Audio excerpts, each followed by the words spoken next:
चलिए तो connective tissue start करेंगे। तो कनेक्टिव का मतलब क्या होता है, नाम से ही पता चल रहा है, जो टिश्यू कनेक्ट करेंगे चीज़ों को, ठीक है, कनेक्ट करना, ठीक है। So blood is a type of connective tissue. Why would it be called connective tissue, ठीक है। A clue is provided in the introduction of this chapter. इस चैप्टर के इंट्रोडक्शन में आपको एक क्लू दिया गया था। ब्लड के बारे में हमने स्टार्ट किया था, जब हमने एनिमल टिश्यू को पढ़ना स्टार्ट किया था तो उस समय हमने थोड़ा बहुत ब्लड के बारे में ही पढ़ा था, और इस चैप्टर के स्टार्टिंग में भी है, ठीक है, थोड़ा सा। So now let us look at this type of tissue in some more details. तो हम लोग यहाँ पे अब पूरे डिटेल में पढ़ेंगे कि कनेक्टिव टिश्यू होता क्या है, ठीक है। The cells of connective tissue, the cells of connective tissues a tissue are loosely spaced and embedded in a intercellular matrix. The matrix may be jelly like fluid, dense or rigid. मतलब यहाँ पे बोला गया है कि ये जो matrix है बेटा, ये शब्द जो यहाँ पे यूज़ करी गई है बेटा, ये उसके बेसिक स्ट्रक्चर के लिए यूज़ किया गया है, ठीक है बेटा। तो इसकी उसकी स्ट्रक्चर कैसी रहेगी, तो वो जेली जैसा हो सकता है, जो कि फ्लूइड हो सकती है, डेंस हो सकती है और रिजिड हो सकती है, ठीक है। So the nature of matrix, अब फ्लूइड में हमारा क्या आ जाता है, फ्लूइड में हमारा ब्लड आ जाता है। क्या आता है बेटा, ब्लड, ठीक है बेटा। फ्लूइड का मतलब होता क्या है बेटा, फ्लूइड, ठीक है। फ्लूइड का मतलब क्या होता है, तो फ्लूइड का मतलब होता है anything that can flow, anything that can flow, ठीक है, एनीथिंग दैट कैन फ्लो। तो इसलिए याद रखिएगा बेटा, उसको फ्लूइड कहते हैं, ठीक है। कोई भी चीज़ जो बह सकती है तो उसको हम लोग फ्लूइड कहते हैं normally. The nature of matrix differs इन कॉन्कॉर्डेंस। अब यहाँ पे जैसे रिजिड जो दिया गया ना बेटा, ये रिजिड जो दिया गया है या डेंस जो दिया गया है बेटा, ये किसके लिए दिया गया है, ये बोन के लिए दिया गया। किसके लिए बेटा, बोन, हड्डियों के लिए। हड्डियाँ जो होती है बेटा वो आपकी सख्त होती है, हार्ड होती है ना बेटा, तो ये जो है बेटा, ये आपकी रिजिड मैट्रिक्स को फॉलो करता है। किसको बेटा, रिजिड मैट्रिक्स, ठीक है। तो हड्डियाँ भी कनेक्टिव टिश्यू के अंदर में आती है, ठीक है। तो हम उसके बारे में पूरा पढ़ेंगे अभी। So in concordance with the function of the particular connective tissue. तो ये डिपेंड करेगा कि कौन सी आपकी जो कनेक्टिव टिश्यू है वो किस तरह से आपका फंक्शन करेगा, उसके हिसाब से उसको यहाँ पर ये सारे आपके मैट्रिक्स दिए जाएंगे कि वो फ्लूइड होगा, वो रिजिड होगा या वो डेंस होगा, ठीक है। तो कैसा होगा, तो उन सब चीज़ों के बारे में आगे हम पढ़ेंगे, ठीक है। चलिए, तो यहाँ पे सबसे पहले जो आपका कनेक्टिव टिश्यू जो आपको पढ़ाया जाएगा वो है आपका बेटा blood. So blood has a fluid matrix. तो ब्लड के पास कौन सी मैट्रिक्स है बेटा, फ्लूइड। ये लिक्विड फॉर्म में होता है। किस फॉर्म में होता है बेटा, लिक्विड। अब ये फ्लूइड फॉर्म में क्यों है, तो मैंने आपको अभी डेफिनेशन बताया कि फ्लूइड का मतलब क्या होता है बेटा, जो कोई भी चीज बह सके, ठीक है, फ्लो कर सके। तो आपके ब्लड को एक पॉइंट से अगले पॉइंट तक फ्लो करके जाना पड़ता है, इसीलिए बेटा उसके पास कौन से मैट्रिक्स होती है बेटा, फ्लूइड मैट्रिक्स होती है। आप देख सकते हो बेटा, ये लिक्विड मैट्रिक्स होती है कॉल्ड, और उसके मैट्रिक्स का नाम क्या है बेटा, प्लाज्मा। क्या बोलते हैं बेटा, प्लाज्मा।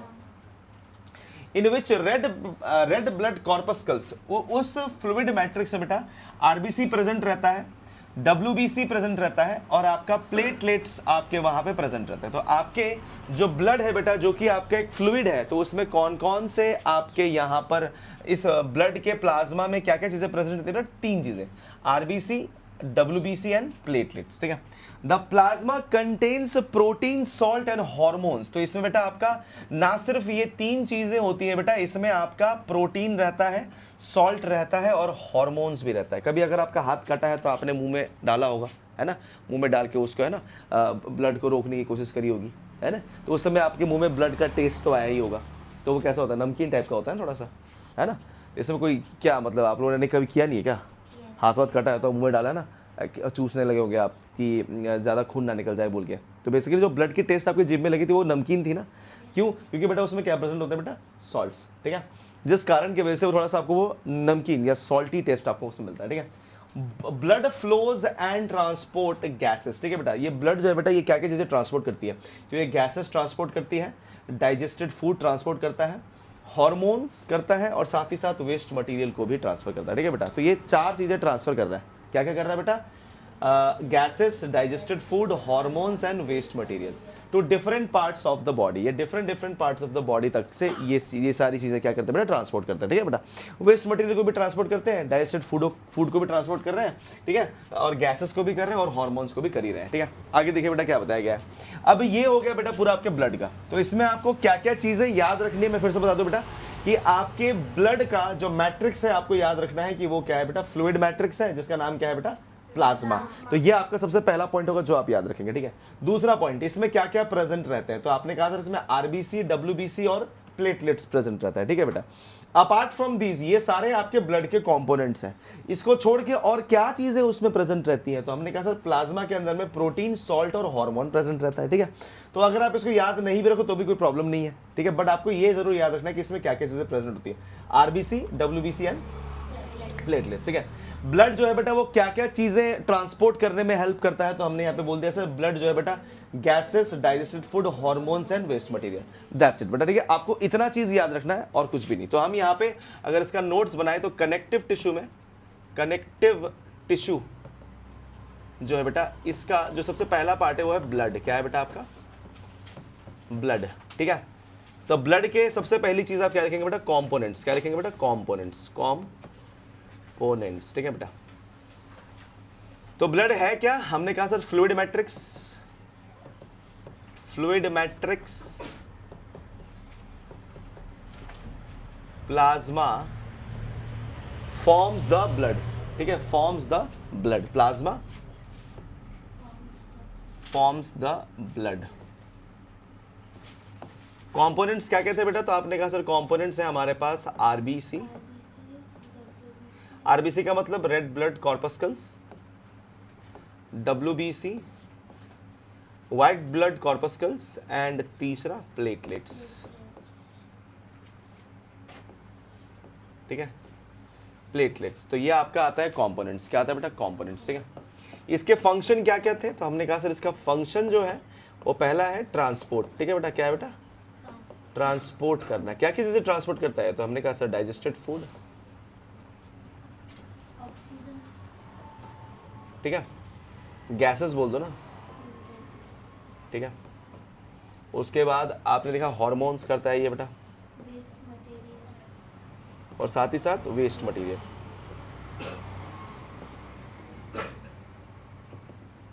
दैट्स इट बेटा। ठीक है, अगर आप इतना लिख लेते हो ब्लड के लिए काफी है। ठीक है, यही आपको याद रखना पड़ेगा। इसके बाद हम लोग बात करेंगे बेटा अगले कनेक्टिव टिश्यू की, जो कि है आपका बोन। चलिए फटाफट से लिख ले बेटा ये,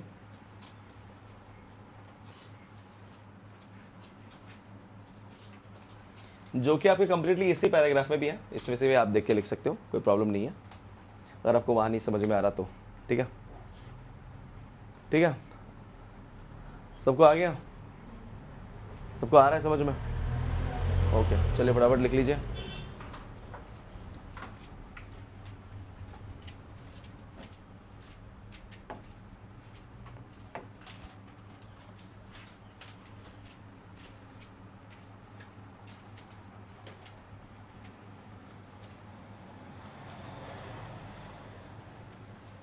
कौन नहीं आया,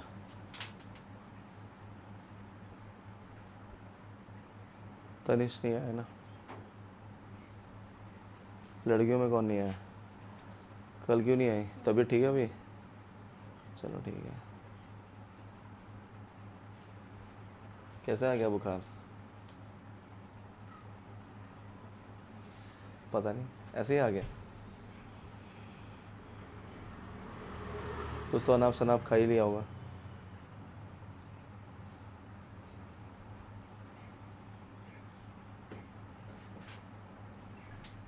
हो गया,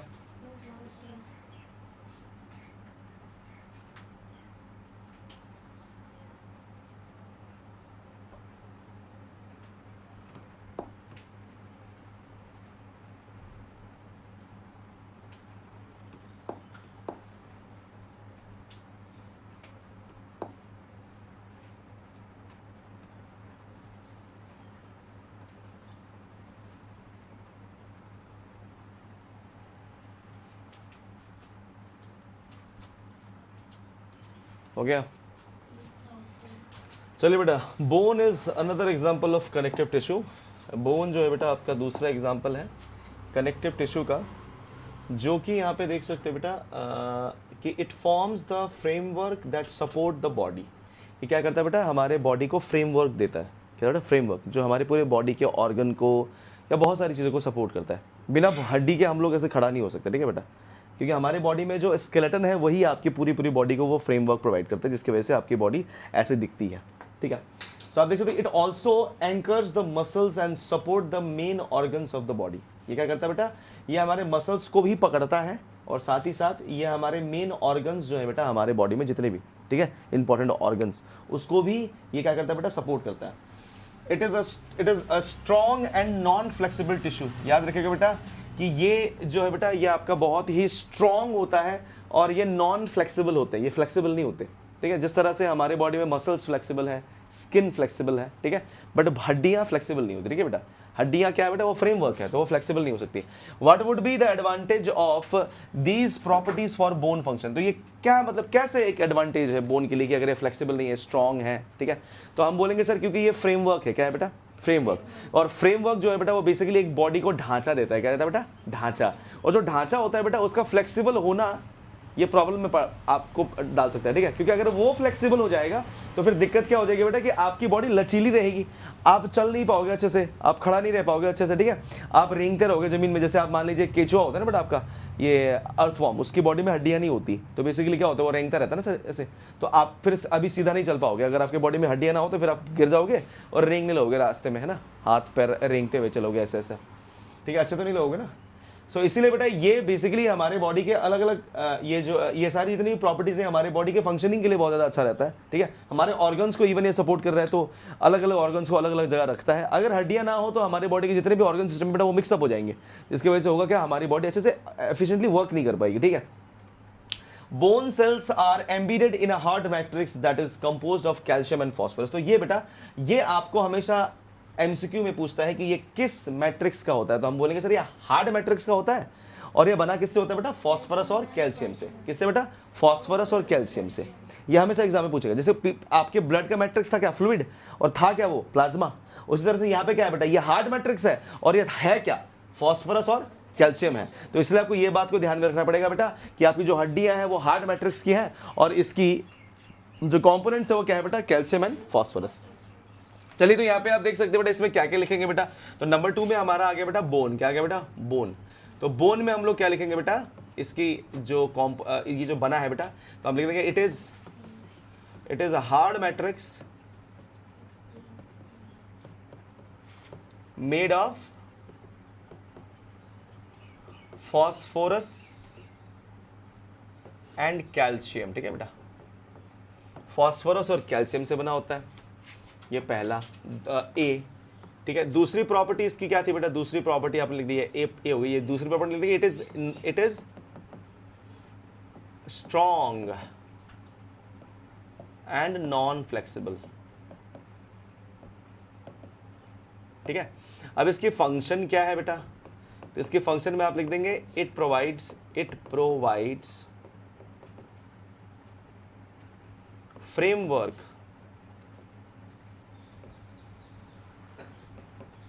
for animal body. Animal body को क्या करेगा बेटा, ये फ्रेमवर्क देगा। और दूसरी प्रॉपर्टी इसकी क्या, फंक्शन क्या होती है बेटा, दूसरी फंक्शनिंग होती है इसकी बेटा, it also support different organs in our, या आवर मत लिखो, इन एनिमल बॉडी लिख दो, इन एनिमल बॉडी, ठीक है बेटा। तो ये आपका यहाँ पर इस तरह से काम करता है, ठीक है। तो ये रहेगा आपका बोन के लिए। इतना अगर आप लिख लेते हैं तो काफ़ी रहता है, इसको आपको याद में रखना पड़ेगा, ठीक है। इसके बाद अगला हमारे पास तो जितने भी हैं बेटा ये सारे सारे आपके कनेक्टिव टिश्यू हैं, लिगामेंट्स, टेंडन्स, ठीक है, कार्टिलेज, ये सब है, छोटे छोटे हैं, ज़्यादा नहीं है। फटाफट से इसको देख के ख़त्म कर देते, ठीक है। फटाफट लिख लीजिए इसको, लिख लिया, जल्दी देखिए, लिख लीजिए फटाफट से।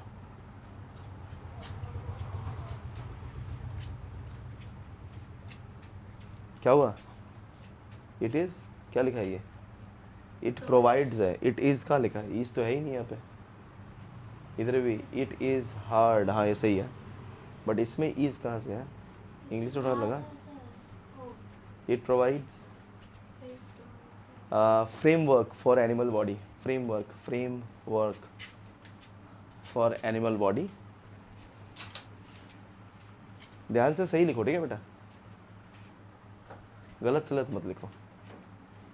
कुछ पूछ रहा है तो पूछ लो, शर्माओ मत। हो गया, लास्ट बेंच लिख लिया, दिख रहा है वहां से? चलिए, सब क्या हो गया तो फिर आगे बढ़ते हैं बेटा। नेक्स्ट हमारे पास है बेटा कि अब हड्डियों को कौन जोड़ता है, ठीक है। Two bones can be connected to each other by another type of connected tissue called the ligament. अब ये जितने भी आपके इस पैराग्राफ में मैं बताने वाला हूँ बेटा, ये सारे के सारे आपके एमसीक्यू में पूछे जाने वाले सवाल है, या फिर आपको डायरेक्टली 3 मार्क्स से सवाल है पूछ लेंगे कौन किसको कनेक्ट करता है, ठीक है। तो यहाँ पे ध्यान देना बेटा कि बोन टू बोन मतलब कि बोन टू बोन कनेक्शन कैसे होता है बेटा, बोन टू बोन की कनेक्शन कौन करता है बेटा, लिगामेंट। कौन करता है बेटा, लिगामेंट, ठीक है। ध्यान रखना है इस बात का, हड्डी से हड्डी को जोड़ने का हम लिगामेंट करते हैं। जैसे मान लीजिए हमारे पास यहाँ पर ये आपका उल्ना है, यहाँ पर आपका रेडियस है, तो यहाँ पे हड्डियाँ हैं, और यहाँ पे हमारे पास क्या है बेटा, यहाँ पे हमारे पास ये एल्बो की जो हड्डी है वो है, ठीक है बेटा। ये 2 अलग अलग हड्डियाँ हैं। अब इसको इसके साथ जोड़ने के लिए यहाँ पर हमारे हिंज जॉइंट में क्या है बेटा, लिगामेंट है। क्या है बेटा, लिगामेंट, ठीक है। हमारे इस बॉल एंड सॉकेट जॉइंट के अंदर में भी लिगामेंट है, जो कि हमारे इस हड्डी को हमारे इस थाई बोलो, ये आपके शोल्डर के हड्डी से इसको जोड़ रहा है, ठीक है। तो यहाँ पे भी हमारी क्या है बेटा, लिगामेंट है, ठीक है। इस यहाँ पे भी लिगामेंट, मतलब जितने भी हड्डियाँ हैं जो जहाँ कनेक्ट हो रही है, हड्डी से हड्डी कनेक्ट हो रही है, तो वहाँ पे क्या होगा बेटा, आपका लिगामेंट होगा, ठीक है। तो हड्डी से हड्डी को जोड़ने का काम कौन करेगा बेटा, आपका लिगामेंट करेगा। This tissue is very elastic, ये इलास्टिक नेचर का होता है, ठीक है बेटा। It has considerable strength, ligaments contain very little matrix and connect bone with bone. तो ये हड्डी को हड्डी से जोड़ने का काम करता है। अगला देखिए बेटा, tendons connect muscle to bone. तो हम लोग आप दूसरे पे आ गए बेटा, मसल टू बोन, किस बेटा, मसल्स, ठीक है, मसल्स टू बोन। तो मसल टू बोन को कौन करता है बेटा, टेंडेंस। क्या करता है बेटा, टेंडेंस, ठीक है। तो टेंडेंस वो होता है जो आपके मसल टू बोन को कनेक्ट करेगा, ठीक है। एंड उसके बाद देखिए बेटा नेक्स्ट क्या बताया गया, another type of connective tissue, tendons are fibrous tissue with a great strength but limited flexibility. ये मतलब कि काफी अच्छा होता है, ठीक है, पर इसकी एक प्रॉब्लम है कि ये लिमिटेड फ्लेक्सिबिलिटी दिखाता है, ठीक है। जबकि यहाँ पर लिगामेंट काफी अच्छी खासी फ्लेक्सिबिलिटी दिखाता है, ठीक है। तो आप देख सकते हो बेटा कि इसमें इज वेरी इलास्टिक, तो इलास्टिक होने का मतलब फ्लेक्सिबल है बहुत ज़्यादा, पर हमारा जो टेंडन होता है बेटा उतना ज़्यादा फ्लेक्सिबल नहीं होता, ठीक है, इसलिए लिमिटेड फ्लेक्सिबिलिटी दिखाता है। बट यहाँ पे आपको ये सब चीज़ें कुछ भी याद नहीं रखनी, बस आपको ये याद रखना है कि बोन टू बोन कौन कनेक्ट करेगा, लिगामेंट, और मसल टू बोन कौन कनेक्ट करेगा बेटा, टेंडेंस, ठीक है। आगे देखिए बेटा, another type of connective tissue cartilage has widely spaced cells, the solid matrix is composed of protein and sugar, ठीक है। तो कार्टिलेज जो है बेटा ये आप अपने नाक में, अपने कान में फील कर सकते हो बेटा, ये सब कार्टिलेज है, ठीक है। ये सब जो आपके फोल्ड हो सकते हैं ये सब है ना बेटा, ये आपका मसल नहीं है, तो आप इसको एक बार टच करके देख सकते हो, नाक को, अपने कान को, है ना। तो ये सब कार्टिलेज के बने होते हैं, ठीक है बेटा। ये सब यहाँ पे क्या लिखा है बेटा कि cartilage smoothens bone surface at joint and it is also present in the nose, ear and trachea and larynx, यहाँ पे भी, ठीक है बेटा। आपकी जो वॉइस बॉक्स है बेटा वहाँ पे भी ये प्रेजेंट होता है, ठीक है। तो ये जो है बेटा ये यहाँ पर कान में और नाक में, ये बेसिकली करता क्या है बेटा, ये हमारे हड्डी को, हड्डी के जो जॉइंट पार्ट होता है ना बेटा, उसको, उस सरफेस को स्मूदन करता है, उसको स्मूथ बनाता है, ठीक है।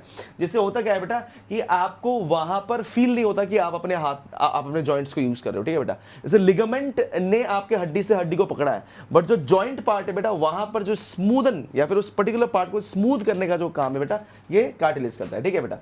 इसकी जो प्रेजेंस है बेटा हमारे नाक में, ईयर में, आपके ट्रैकिया एंड लैरिंग्स, यहाँ पे गले में आपका रहेगा, ठीक है। इसलिए आप कभी भी अगर इसको टच करो तो ये दबता है थोड़ा सा, ठीक है। अगर इसका थोड़ा ज़्यादा मत दबाना, मतलब है ना, बट इसको टच कर सकते हो आप, ठीक है। यहाँ पे इधर पे रहता है, ये आप देख सकते हो। किसी किसी को दर्द भी हो सकता है, ठीक है, तो ये थोड़ा ध्यान दीजिएगा। We can fold the cartilage of the ear, इसको हम लोग आराम से फोल्ड कर सकते हैं बेटा, but we can not bend the bones in our arms. हम अपने हाथों के जो हड्डियाँ उसको बेंड नहीं कर सकते, बट हम अपने कार्टिलेज को क्या कर सकते हैं, फोल्ड कर सकते हैं, देखिए बेटा बहुत आराम से, ठीक है। So think of how the two tissues are different, ये किस तरह से डिफरेंट है। तो ऑब्वियसली ये डिफरेंट इसलिए है क्योंकि इन दोनों की जो मैट्रिक्स है वो अलग है। क्या बेटा, मैट्रिक्स अलग, ठीक है, क्योंकि हड्डी के मैट्रिक्स वो हार्ड मैट्रिक्स है, जबकि इसकी मैट्रिक्स उतनी हार्ड नहीं है, ठीक है। चलिए बेटा आगे बढ़ते हैं। अब नेक्स्ट में आगे बेटा हम लोग एरियोलार कनेक्टिव टिश्यू, ठीक है बेटा, ये किसको कनेक्ट करता है थोड़ा ध्यान दीजिए। अभी हमने कार्टिलेज देख लिया बेटा, तो कार्टिलेज में हम क्या लिखेंगे बेटा, कार्टिलेज जो है बेटा, कार्टिलेज, तो कार्टिलेज करता क्या है बेटा, कार्टिलेज करता है बेटा आपका स्मूदन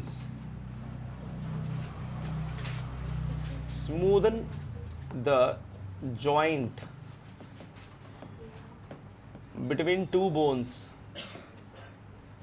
ठीक है बेटा, हड्डियों के आपके जॉइंट्स को क्या करता है बेटा, स्मूदन करता है। और दूसरा it is present in knows, ear and लैरिंग्स भी लिख सकते हो आप, लैरिंग्स, ठीक है, लैरिंग्स एंड ट्रैकिया, ये सब आप लिख सकते हो, ठीक है।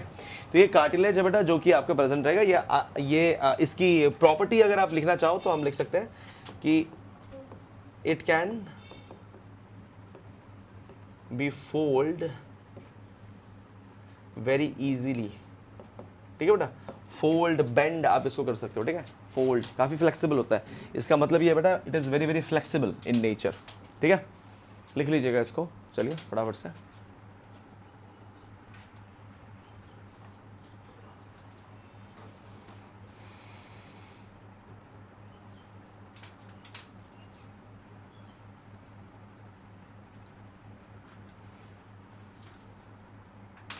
हो गया।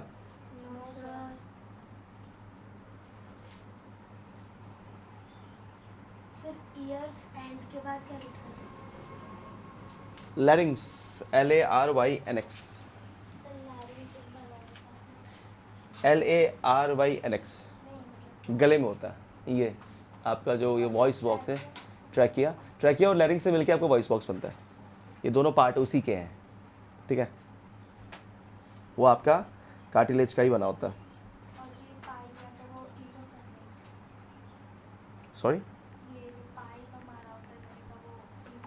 वो ईसोफेगस है बेटा, हाँ जी, वो ईसोफेगस है जो नहीं, उसके बाहर होता है वो। ये आपका साउंड पाइप अलग होता है, विंड पाइप अलग होता है ना आपका, विंड पाइप अलग है और फुट पाइप अलग है। फुट पाइप और विंड पाइप दोनों अलग अलग होता है ना। और विंड पाइप जो होता है बेटा वो तो आपके नोज से आ रहा है ना, नॉस्ट्रल्स से होते हुए आता है और यहाँ पे आके पकड़ता है उसको। फिर जो ट्रैकिया है बेटा उसके थ्रू आपका ब्रोंकाइटिस निकलता है, ब्रोंकाइटिस के थ्रू होते हुए फिर आपका ये लंग्स का पूरा पार्ट बनता है, ठीक है, जो आपकी लंग्स होती है बेटा वहाँ पे ब्रोंकाइटिस रहता है ना यहाँ पे जो आता है, तो उसके ऊपर में आपका जो है सबसे अपर पार्ट जो होता है बेटा वो आपका लैरिंग्स और आपके फेरिंग्स का होता है। लैरिंग्स, फेरिंग्स, ट्रैकिया वो वॉइस बॉक्स होता है, ठीक है। तो वही है, लड़कियों में वो छोटा होता है इसलिए आपकी आवाज़ पतली होती है, लड़कों में ये बहुत बड़ा होता है तो इसलिए लड़कों की आवाज़ ज़्यादा बड़ी होती है, ठीक है, भारी होती है, इसलिए लड़कों की हाइट भी ज़्यादा होती है, ठीक है, क्योंकि ये इसी पे डिपेंड करता है, ये पिट्यूटरी आपके ग्लैंड पे, क्योंकि इसी के बदौलत इनकी ग्रोथ जो है वो हो पाती है। इसलिए लड़के जितने हाइट में बड़े होते हैं उनका ये बहुत बड़ा होता है, ठीक है, और उनकी आवाज़ और भारी होती है, और लड़कियाँ जितनी हाइट में छोटी होती है उसकी और उतनी पतली होती है, समझ रहे हो, ये मतलब इस तरह से काम करता है, ठीक है। चलिए जो भी है आगे देखिए बेटा। So areolar connective tissue is found between the skin and muscle, ये स्किन और मसल के बीच में पाया जाता है, ठीक है, किसके बीच में बेटा, skin and muscle, around blood vessels and nerves and in the bone marrow, ठीक है, ये आपके बोन मैरो में भी प्रेजेंट होता है। तो ये कहाँ पे है बेटा आपके, ये आप देख सकते हो कि ये आपके स्किन और मसल को कनेक्ट करने का काम करता है, क्या बेटा, एरियोलार कनेक्टिव टिश्यू, ठीक है। तो आपको अगर बोला जाए कि स्किन और मसल को कौन कनेक्ट करता है तो आप क्या लिखेंगे बेटा, एरियोलार कनेक्टिव टिश्यू, लिख लीजिए अपनी कॉपी में कि areolar connective tissue skin and muscle को ज्वाइन करता है, ठीक है। और इवन आप देख सकते हो ये ब्लड वेसल और आपके नर्व्स के आसपास भी प्रेजेंट रहता है और साथ ही साथ ये बोन मैरो में भी प्रेजेंट रहता है, ठीक है। तो बेसिकली आप यहाँ पे लिख देंगे स्किन एंड मसल को ज्वाइन करने का काम ये कर रहा है, ब्लड वेसल्स एंड नर्व्स को भी यही ज्वाइन कर रहा है और आपके बोन मैरो में भी ये प्रेजेंट होता है, ठीक है, थोड़ा बहुत, ठीक है। आप देख सकते हो it fills the space inside the organs, ये आपके जितने भी ऑर्गन्स है बेटा जहां पर खाली खाली जगह होती है तो ये उसमें भर जाता है, ठीक है, एरियोलार कनेक्टिव टिश्यू उसमें भर जाता है पूरा जाके। और साथ ही साथ it provide support, internal support to the organs and helps in repair the tissue.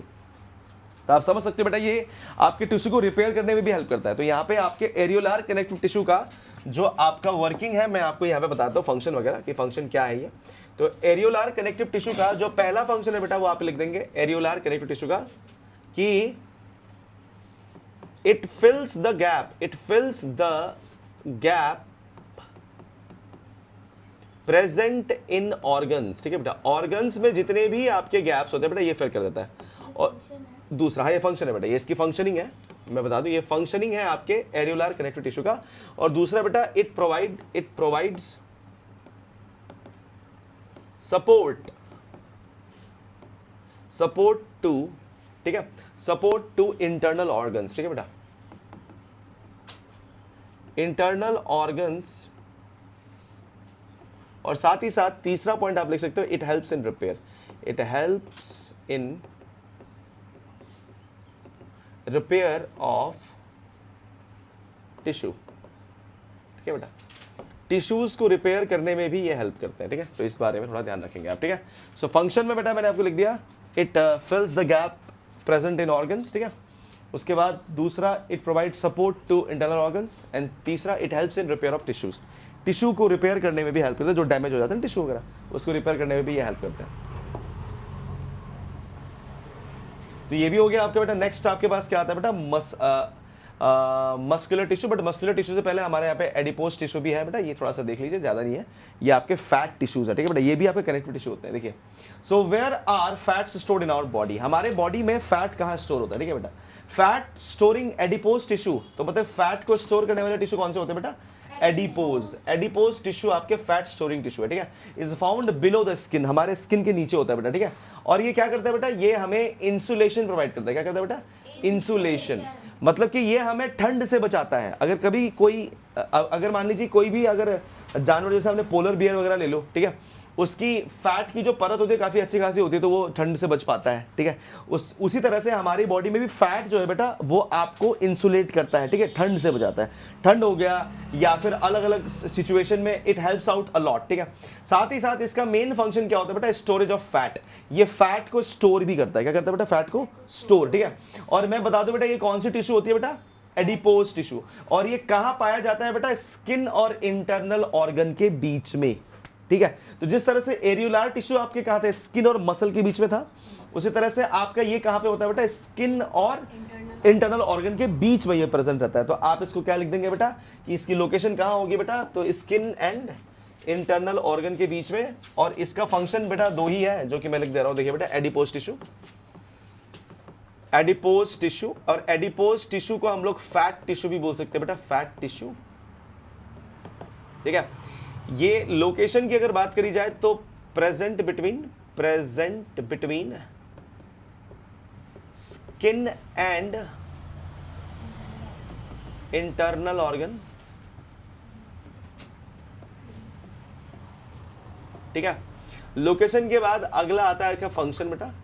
तो फंक्शन की बात करें तो पहला फंक्शन यही है कि helps in storage of fats, और दूसरा एक्ट एज एन इंसुलेटर, ठीक है बेटा, act as an insulator, insulator की तरह भी काम करता है। तो इसको प्लीज आप ध्यान रखेंगे बेटा। ये सारे के सारे जितने भी आपके ये जो एडिपोज टिश्यू होते हैं बेटा, ये फैट से भरा होता है, ठीक है, फैट, इससे पूरा पूरा फैट होता है, इसलिए इसको फैट टिश्यू भी कहा गया है। क्लियर, तो इसको फटाफट से लिख लें बेटा। उसके बाद फिर हम स्टार्ट करते हैं मस्कुलर टिश्यू।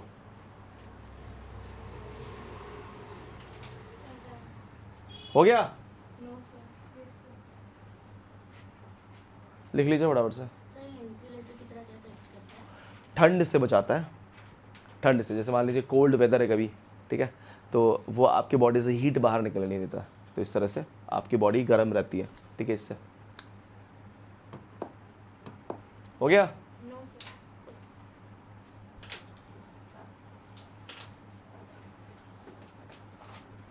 हो गया रक्षिता, क्या लिख रही है, क्या हो गया,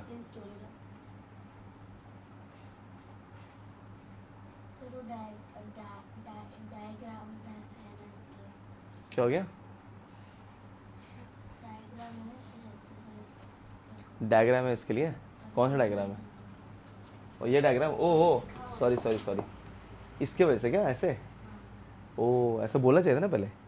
अब दिख रहा है बेटा, वो लिख लिया अब, तो आगे देखिए बेटा, मस्कुलर टिश्यू की बात करेंगे बेटा। So muscular tissue consist of elongated cell also called muscle fibre, ठीक है बेटा।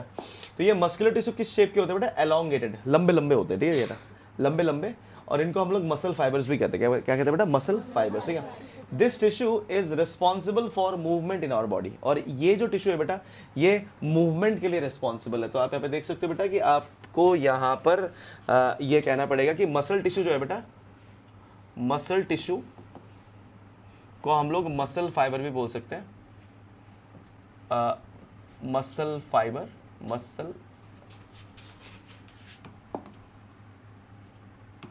मसल फाइबर्स, ठीक है।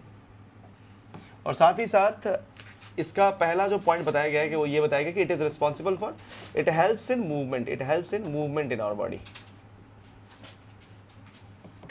इन एनिमल बॉडी, ठीक है बेटा। तो एनिमल बॉडी में बेटा ये मूवमेंट के लिए रिस्पॉन्सिबल है, ये आपके मूवमेंट को प्रोवाइड करता है, ठीक है। समझ में आ गया? चलिए आगे बढ़ते हैं। नेक्स्ट क्या बोला जा रहा है?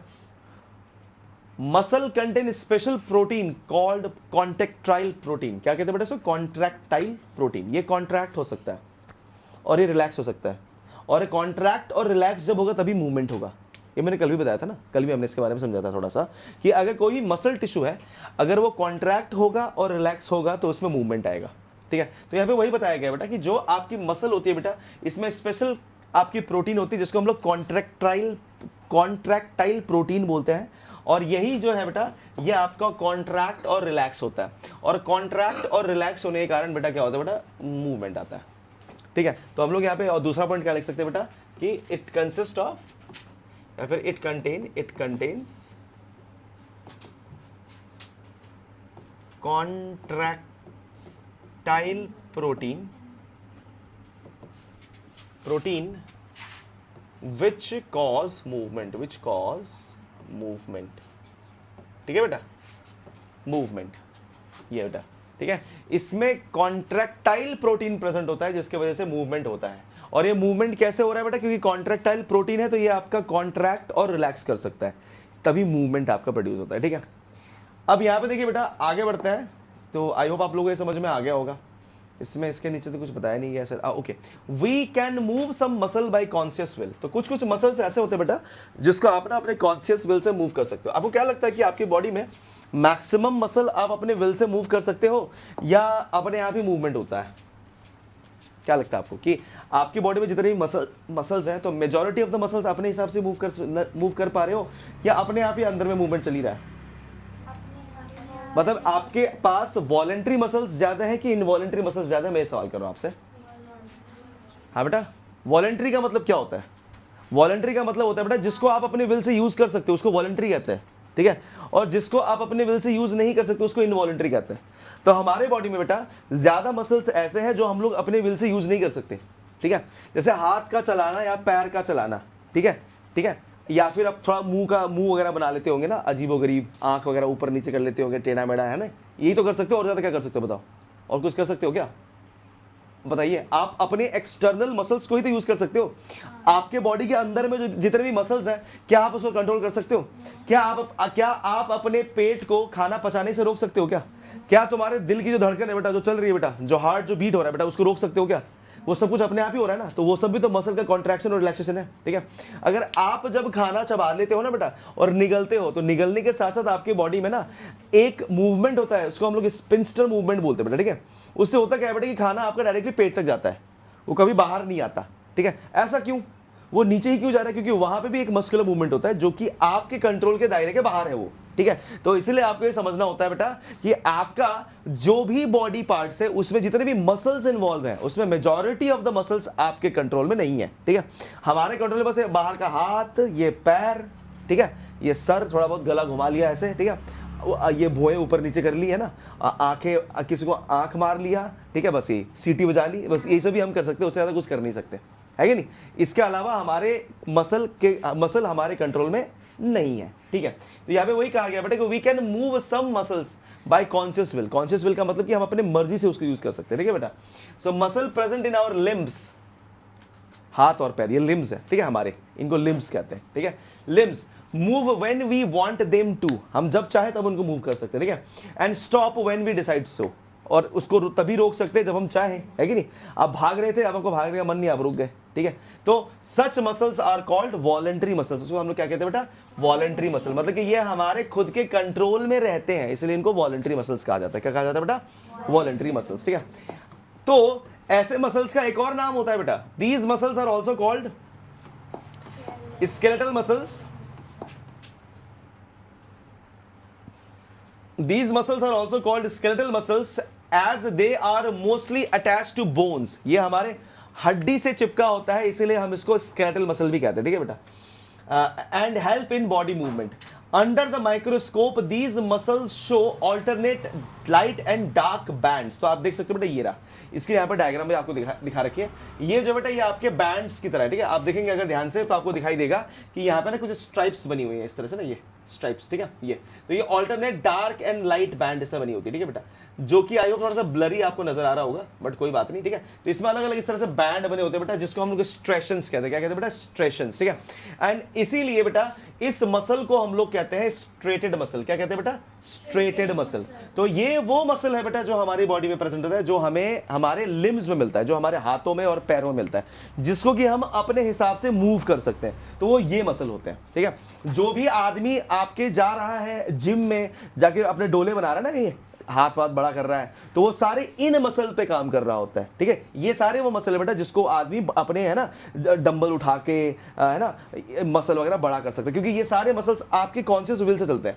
आप अपने हिसाब से इनको क्या कर सकते हो, चेंज कर सकते हो, ठीक है। आप अगर ज़्यादा कुछ खाओगे तो ये झूलने लग जाएगा, ठीक है। और आप अगर जिम विम करते हो तो ये फिर फूल जाता है, ठीक है। तो इस तरह से, तो ये आपको समझना चाहिए बेटा, ये वो सारे मसल्स हैं जो कि आपके खुद के कंट्रोल में रहते हैं, ठीक है बेटा। तो इसीलिए हम इनको क्या कहते हैं बेटा, स्ट्रेटेड मसल और वॉलेंट्री मसल। क्या कहते हैं बेटा, वॉलेंट्री मसल।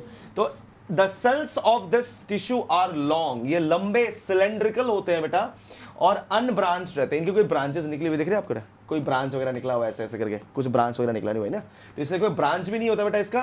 एंड ये मल्टी न्यूक्लिएटेड होते हैं बेटा, हैविंग मेनी न्यूक्लियर। तो आप देख सकते हो बेटा, ये एक ही सेल में कितने सारे न्यूक्लियस, एक न्यूक्लियस, 2 3 4, है ना, 5, इस तरह से आप देख सकते हो बेटा, यहाँ बहुत सारे जगह पे अलग अलग पे न्यूक्लियस होते हैं। तो ये मल्टी न्यूक्लिएटेड होते हैं। क्या होता है बेटा, मल्टी न्यूक्लिएटेड।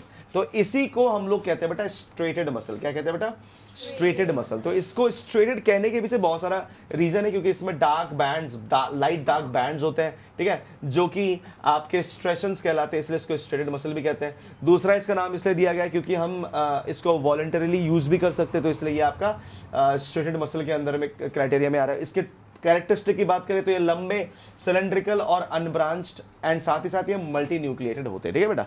तो आई होप कि आपको ये समझ में आ गया कि हमारा वॉलंटरी मसल कौन सा है, ठीक है। अब इसके बाद आगे की बात करें बेटा, तो हमारे पास नेक्स्ट क्या आता है बेटा, the movement of food in the alimentary canal. हमारे बॉडी में जो ये फूड है ना बेटा, जो हमारे एलिमेंट्री कैनल में, एलिमेंट्री कैनल कहां से कहां तक होता है बेटा, आपके गले से लेकर एनस तक, ठीक है, गले से लेकर एनस एंड तक, ठीक है, याद रखना। तो ये पूरा का पूरा एलिमेंट्री कैनल है बेटा। इसके अंदर में जब भी खाने का मूवमेंट होता है बेटा, तो वहां पे कॉन्ट्रैक्शन और रिलैक्सेशन होता है, ठीक है। ब्लड वेसल्स वगैरह आर इनवॉल्व, और यहाँ पे कॉन्ट्रैक्शन और relaxation of the blood vessels, ये सब। तो आप देख सकते हो बेटा, एलिमेंट्री कैनल में जो भी आपके मसल्स मूव कर रहे हैं, ठीक है, आपके ब्लड वेसल्स के अंदर में जो भी कॉन्ट्रैक्शन और रिलैक्सेशन हो रहा है, ये सारे के सारे बेटा इनवॉलंटरी मूवमेंट होते हैं। इसको हम लोग कंट्रोल नहीं कर सकते, ठीक है। We can not really start them or stop them simply by wanting them to do so. हम चाहकर भी नहीं रोक सकते। तो ये सारे के सारे कौन करता है बेटा, स्मूथ मसल। कौन करता है बेटा, स्मूथ मसल। तो ये देखिए बेटा, ये स्मूथ मसल का डायग्राम है। आप देख सकते हो कि इसमें ना आपके स्पिंडल शेप के मसल्स होते हैं, ठीक है बेटा। ये कुछ इस तरह से रहते हैं बेटा, ये यहाँ पे ये आपका ऐसे, ये ऐसे, ठीक है, कुछ इस तरह से रहता है ये, और आपका ये कुछ यहाँ से यहाँ पे, ठीक है, और ये यहाँ से यहाँ पे निकल रहा है। काफी वाहियात सवाल है बेटा ये तो। किस शेप के बेटा है क्या, वाओ। चलिए बेटा, आपको मैं फिर से एक बार दिखाना चाहता हूँ एक चीज़, ठीक है। यहाँ पे आइए, आप जब मस्कुलर टिश्यू स्टार्ट किए थे तो यहाँ पे क्या लिखा हुआ है बेटा, ये किस टाइप के होते हैं, एलोंगेटेड का मतलब मैंने क्या समझाया था बेटा, लंबे लंबे, है ना। चलिए, कुछ नोटिस कर पा रही हो क्या, ये लंबे हैं कि छोटे हैं कि मोटे हैं कि बड़े हैं कि चपटे हैं, कैसे हैं बेटा? ये लंबे है ना, दैट्स इट, ठीक है। और एलोंगेटेड क्यों है? क्योंकि ये फाइबर्स हैं। क्या है बेटा? ये फाइबर्स। फाइबर का मतलब क्या होता है? फाइबर्स का मतलब रस्सी की तरह ना, लंबी लंबी रेशे होती है ना, उसको भी तो फाइबर्स कहते हैं। तो ये लंबे लंबे इसलिए होते हैं क्योंकि रेशे की तरह होते हैं। ये किसकी तरह बेटा? रेशों की तरह, इसलिए ये लंबे लंबे इस तरह से दिखाई देते हैं, ठीक है। अब इसी शेप का क्यों होता है ये तो मैं भी नहीं कह सकता, ठीक है। बट हाँ, बायोलॉजी जितना पढ़ा आपने, जितना कुछ समझा अभी आपने, उसके हिसाब से तो बोल सकते हो कि भैया ये एलोंगेटेड है इसलिए लंबे लंबे दिख रहे हैं। दूसरा पॉइंट, क्योंकि ये फाइबर्स है इसलिए लंबे लंबे हैं, दैट्स इट, ठीक है। और क्या है इसमें? और दूसरी बात, यहां पर ये गोल मटोल क्यों नहीं हो सकते? क्योंकि गोल मटोल इसलिए नहीं हो सकते कि गोल मटोल कुछ चीजों को स्टोर करता है। इनको कोई स्टोर नहीं करना है कुछ भी, ठीक है। इनको बस मूवमेंट दिखाना है, और मूवमेंट दिखाने के लिए कंटिन्यूअस एनर्जी की जरूरत पड़ती है। और कंटिन्यूअस एनर्जी जो कंज्यूम कर रहा है वो इतने मोटे नहीं होते, ठीक है, वो पतले पतले होते हैं, ठीक है। जैसे मान लीजिए कोई बच्चा बहुत खाता है और भागता रहता है, ठीक है, तो उसकी एनर्जी जितनी लग रही है वो निकल जा रही है ना, तो इसलिए उसकी बॉडी स्लिम ट्रिम है, क्योंकि भागता रहता है, वो खेलता रहता है, ठीक है। और मान लो कोई बैठा है, खा ही रहा है बस, और बैठा ही है घर पे, तो क्या होगा? फिर तो हो गया, है कि नहीं? तो फिर उसकी बॉडी धीरे धीरे चौड़ी होने लग जाएगी। तो यही चीज़ होती है। तो आपको इसलिए घर से निकलना भी चाहिए, बाहर निकल कर खेलना भी चाहिए, है कि नहीं? मोबाइल में कब तक लगे रहोगे, है नहीं? शॉर्ट्स कब तक देखते रहोगे, यूट्यूब। चलिए आगे देखिए बेटा, स्मूथ मसल्स और इनवॉलेंट्री मसल कंट्रोल सच मूवमेंट, ठीक है। तो ये आपके इनवॉलेंट्री मसल्स जो है बेटा, ये आपके सारे के सारे इनवॉलेंट्री मसल, ये सारे के सारे आपके ऐसे मूवमेंट को कंट्रोल करते हैं। They are also found in the iris of the eye. यह जो आपकी आइरिस है ना बेटा, आई की, ये नहीं बेटा, ये तो आपकी कुछ और ही है, ठीक है। ये आंखों के अंदर में जो आइरिस होता है ना बेटा, ये जो आपका प्यूपिल को बड़ा या छोटा करता है, ठीक है। अगर मान लो बहुत ज़्यादा लाइट आ गई तो आपकी प्यूपिल छोटी हो जाती है, और आपके अगर मान लो अगर अंधेरे रूम में चले जाओ तो ये प्यूपिल बड़ा हो जाता है, तो इस टाइप से, ठीक है। तो वो भी आपके प्यूपिल के मूवमेंट को कंट्रोल करता है, आइरिस। तो वहां पे भी आपका यही मसल होता है बेटा। In ureter, in the bronchi, in and the bronchi of the lungs, तो यहाँ पे भी आपका ये स्मूथ मसल प्रेजेंट होता है, जो कि आपके कभी भी हवा को चोक होने नहीं देता। अगर आप कभी भी सांस अंदर की तरफ खींच रहे हो ना, तो वो हवा को एक डायरेक्शन में भेजता है, ठीक है, सो दैट कि आप चोक फील ना करो। आपको कभी चोकिंग अगर फील होता है तो उससे क्या होता है बेटा कि आप मर सकते हो। इसलिए ये जितने भी आपके ब्रोंकाई है बेटा, ये बेसिकली करता है क्या बेटा, लंग्स में हवा के फ्लो को इंश्योर करता है कि ये एक समय में एक डायरेक्शन में जा रहा है। अगर मान लो कि मैं नाक से सांस ले रहा हूं अंदर की तरफ और लंग्स से हवा बाहर आ रही है और आगे बस वो टकरा गया ना, वो अब क्या हो गया, डेड। क्योंकि यहां से ना अंदर जाता, यहां से ना बाहर आता, तो फिर ये जो अंदर से बाहर आ रहा था वो टकरा के फिर वापस ही अंदर गया, और जो अंदर जा रहा था फिर बाहर ही आ गया, तो क्या होगा, तो मर जाएगा ना हम। इसलिए ब्रोंकाई बेसिकली करता क्या है बेटा, उसको इंश्योर करता है, और वो भी किस मूवमेंट से बेटा, इनवॉलेंट्री मूवमेंट की मदद से, ठीक है, क्योंकि ये हमारे कंट्रोल में नहीं है, ठीक है। तो ये सारे कंट्रोल हमें नहीं दिए गए। सोच के देखो ना, तुम्हारे बॉडी के पार्ट्स के मूवमेंट के कंट्रोल तुमको नहीं दिए गए। हम लोग कितने ज्यादा, मतलब कि एक तरह से मान लो कि क्या बोले, अब मेरे पास शब्द नहीं है, ठीक है, कि हमारे बॉडी के पार्ट्स के कंट्रोल हमको नहीं दिया गया, वो अपने आप ही होता रहता है, ठीक है। तो ये सारे जितने भी इनवॉलेंट्री एक्शंस है बेटा, वो सारे के सारे आपके स्मूथ मसल के द्वारा किया जाता है। तो स्मूथ मसल कहां कहां पे प्रेजेंट होता है बेटा, तो मैं फिर से बता दूं, ये आपके एलिमेंट्री कैनल में प्रेजेंट रहेगा और ब्लड वेसल्स में प्रेजेंट रहेगा, साथ ही साथ आपके लंग्स के ब्रोंकाई में भी ये प्रेजेंट रहता है, और आइरिस में भी आपके प्रेजेंट रहता है, ठीक है। आंख, जो आपके आंखों में जो प्यूपिल को के साइज को कंट्रोल करता है ना बेटा, वहां भी ये प्रेजेंट रहेगा। The cells are long with pointed ends, यहां पे आप देख सकते हो ये पॉइंटेड एंड्स है इसके, ठीक है।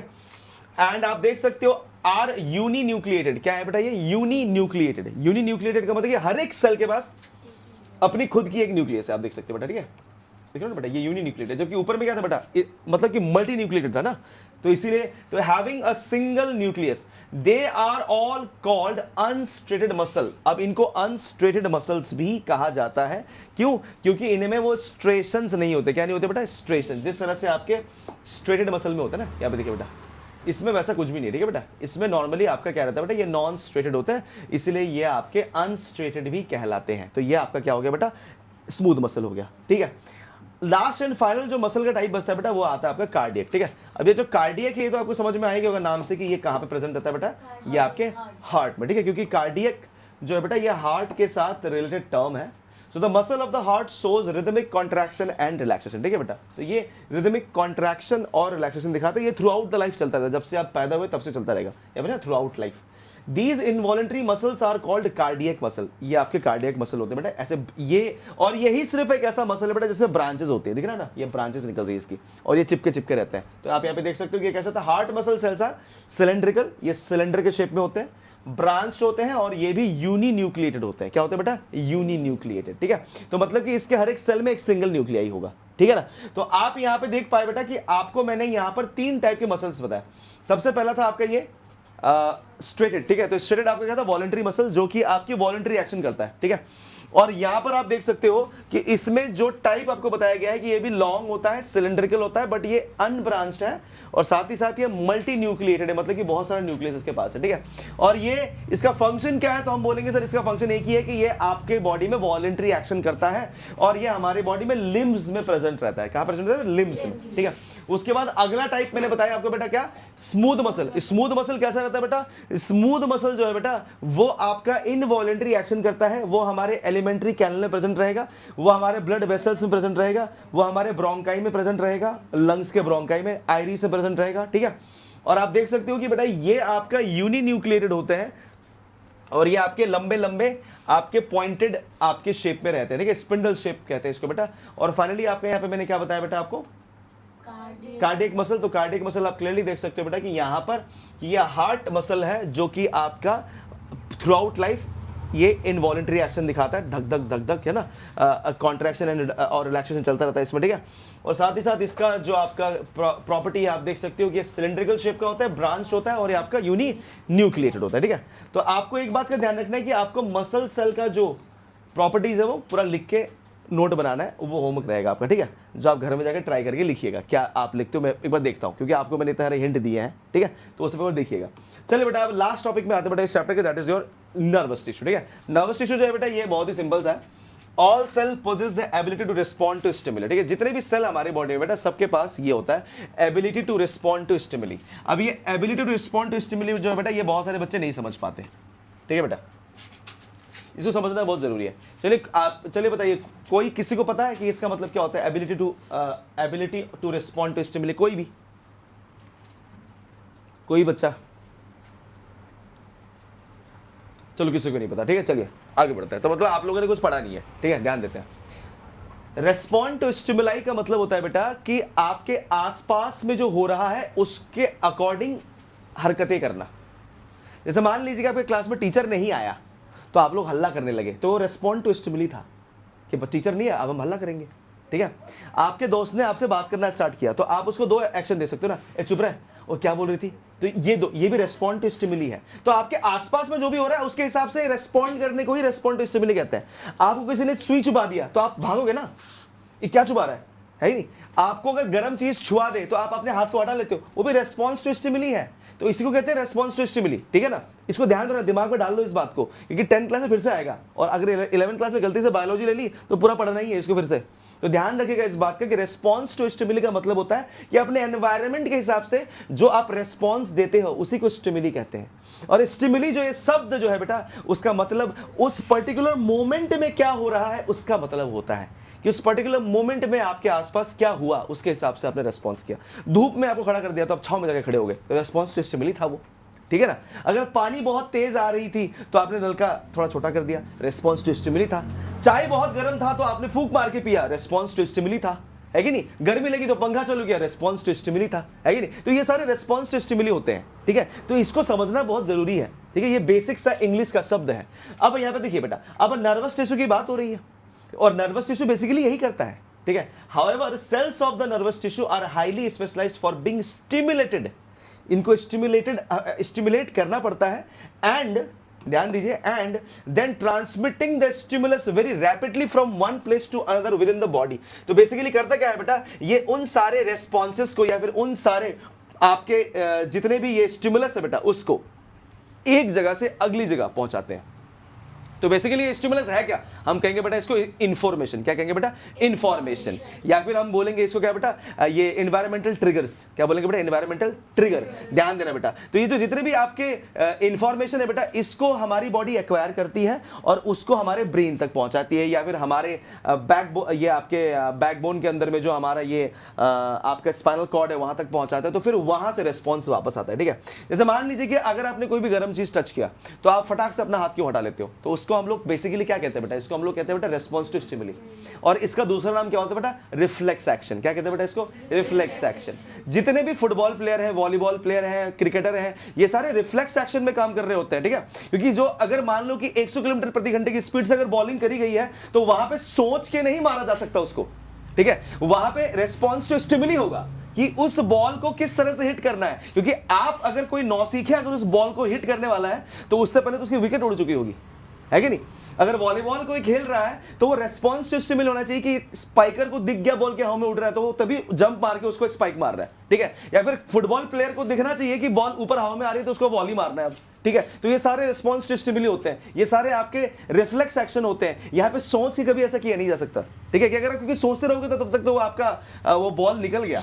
ठीक है, निकल गया बॉल की बॉल आ रहा है, हाँ अभी उठाऊंगे, अभी उठा, बॉल निकल गया, क्योंकि कुछ नहीं होने वाला। क्योंकि इसीलिए यहाँ पे आपको समझना होता है बेटा कि जो रिफ्लेक्स एक्शन होते हैं बेटा वो सारे एक्शन होते हैं जो कि हमारा स्पाइनल कॉर्ड हमें करवाता है या फिर पेरिफेरल नर्वस सिस्टम हमको करवाता है। ठीक है, जैसे मान लीजिए कि अभी अगर आपके सामने है ना, अगर कोई हाथी आ जाए तो आप जनरली क्या रिस्पॉन्स करोगे, आप भागोगे उससे।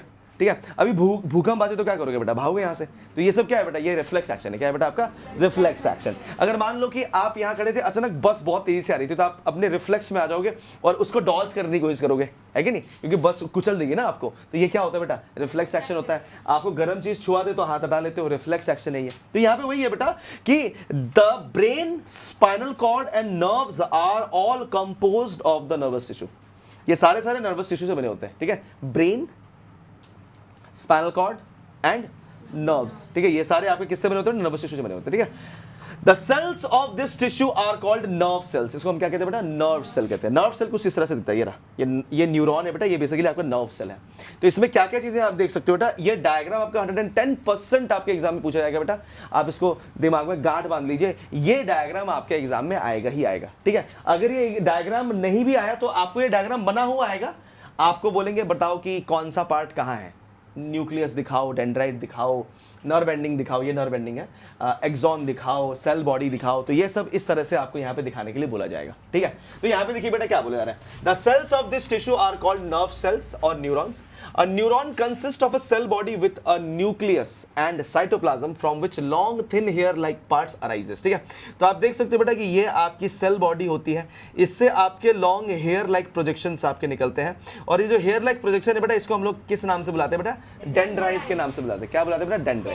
ये जो डेंड्राइट जो है ना बेटा, ये डेंड्राइट ही आपके जितने भी स्टिमुलस है उसको कैच करते हैं। ठीक है बेटा, मतलब कि बाहर में क्या चल रहा है वो इन्फॉर्मेशन लेने का काम कौन करता है बेटा, ये डेंड्राइट ही करता है। ठीक है, और ये डेंड्राइट उसको रिसीव करके कहां भेजता है, यहां से सीधा भेजता है नर्व एंडिंग में। और ये नर्व एंडिंग के पीछे एक और न्यूरॉन लगा होता है, फिर वैसे करते करते करते करते ये कहां तक पहुंचता है बेटा, ब्रेन तक पहुंचता है। कहां तक पहुंचता है बेटा, ब्रेन तक, स्पाइनल कॉर्ड तक। तो मतलब बेसिकली ये एक बहुत ही लंबे चौड़े आपके रास्ते को फॉलो करते हैं। ठीक है बेटा, और याद रखिएगा बेटा कि इसके अंदर में जो भी आपका इंफॉर्मेशन पास हो रहा होता है बेटा, वो आपका इलेक्ट्रिक शॉक होता है। क्या होता है बेटा, इलेक्ट्रिक शॉक, मतलब इलेक्ट्रिसिटी के फॉर्म में पास कर रहा होता है वो। और जैसे ही वो अगले में पहुंचता है तो अगले में पहुंचने से पहले बेटा एक गैप आता है, वो इलेक्ट्रिक शॉक कन्वर्ट हो जाता है आपके केमिकल में, फिर वो फिर से जब उसके अंदर घुसेगा फिर वो इलेक्ट्रिक शॉक की तरह जाएगा।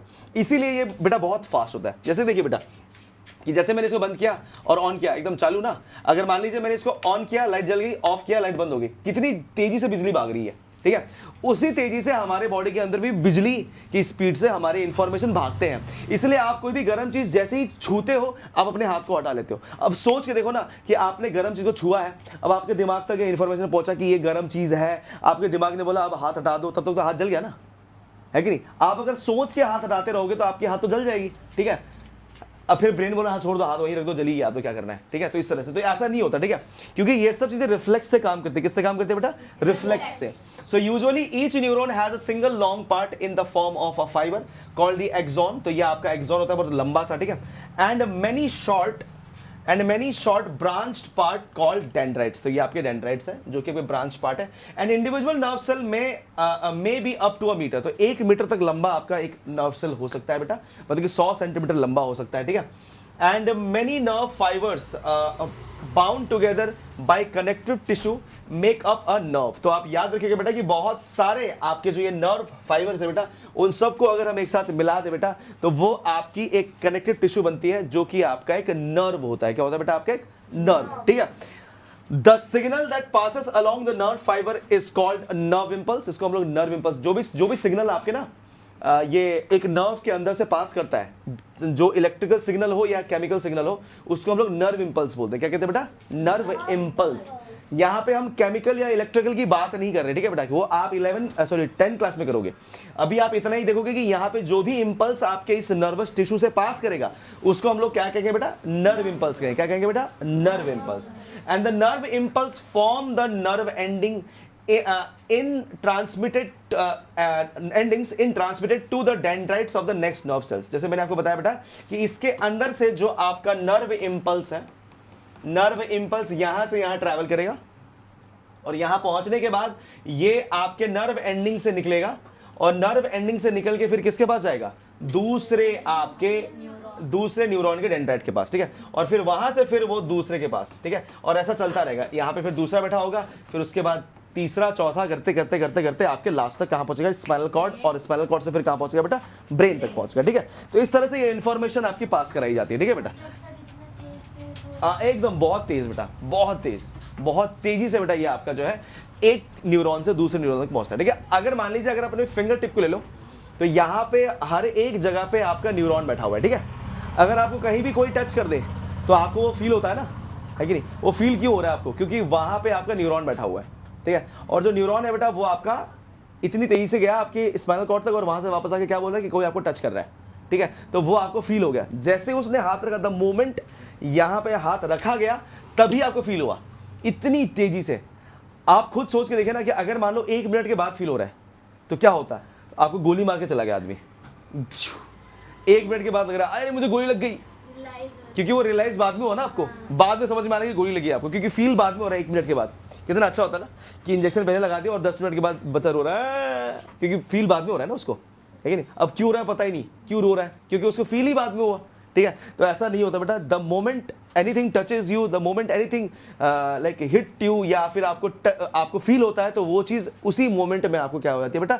उसका एहसास हो जाता है। तो इसलिए आपको ये समझना होता है बेटा कि ये रैपिडली काम करता है, ठीक है। तो इसलिए यहाँ पे बताया गया this combination enables animals to move rapidly in response to stimuli, कि स्टिमुली के आपके रेस्पॉन्स में कोई भी एनिमल अपना जो भी फंक्शनिंग है या फिर कोई भी एक्शन है वो रैपिडली दिखा सकता है, ठीक है। तो यही है बेटा, इसमें पूरा का पूरा आपका इसी एक सेल के बारे में बताया गया है, जिसमें कि आपको नर्वस टिश्यू में यही बताया जाएगा कि ये जो है बेटा एक पॉइंट से अगले पॉइंट तक क्या पहुंचाने में काम करेगा बेटा? इंफॉर्मेशन पहुंचाने में काम करेगा। और इसके अंदर से जो भी इंफॉर्मेशन आपका पास करता है उसको हम लोग क्या कहते हैं बेटा? नर्व इंपल्स कहते हैं, ठीक है बेटा। और ये हमें एक ही चीज में हेल्प करेगा, किसमें बेटा? रेस्पॉन्स टू स्टिमुली दिखाने के लिए, ठीक है। कोई भी एनवायरनमेंट में आपका जो भी चेंजेस आएगा बेटा, उसके अगेंस्ट कोई भी अगर आपको एक्शन लेना है तो उसमें ये आपको हेल्प करता है, ठीक है। तो यही काम है आपके न्यूरॉन का, या फिर आप बोल सकते हो नर्वस टिश्यू का, ठीक है। तो नर्वस टिश्यू के क्या काम था बेटा? To response to stimuli, response to stimuli, ठीक है बेटा। तो स्टिमुली के हिसाब से क्या कैसा रिस्पॉन्स हमारी बॉडी दिखाएगी। अगर आग के सामने हो तो थोड़ा दूर जाओ, ठीक है। गर्म चीज छू लिया तो हाथ हटा लो, अगर कुछ चुभ गया है तो पैर हटा लो, हाथ हटा लो, तो इस तरह से, ठीक है। तो आपकी बॉडी जब भी किसी डेंजर को फील करती है तो उस चीज को वो इस तरह से क्या करती है बेटा? उसके अगेंस्ट फंक्शनिंग दिखाती है, ठीक है बेटा। इन्फॉर्मेशन एक बॉडी पार्ट से अगले बॉडी पार्ट तक पहुंचाती है। और ये बहुत ज्यादा क्या है बेटा? रैपिड है। क्या है बेटा? रैपिड। तो आई होप आप लोगों को समझ में आ गया। ये दोनों के जो है आपके नोट्स, आप प्लीज घर में जाके लिखिएगा और कोशिश करिएगा कि इसको अच्छे से रेडी करें, सो दैट कि हम है ना कल आपका जो नोट्स है वो चेक करेंगे। हाँ जी बेटा, ठीक है। तो ये घर में जाके एक बार चेक करिएगा।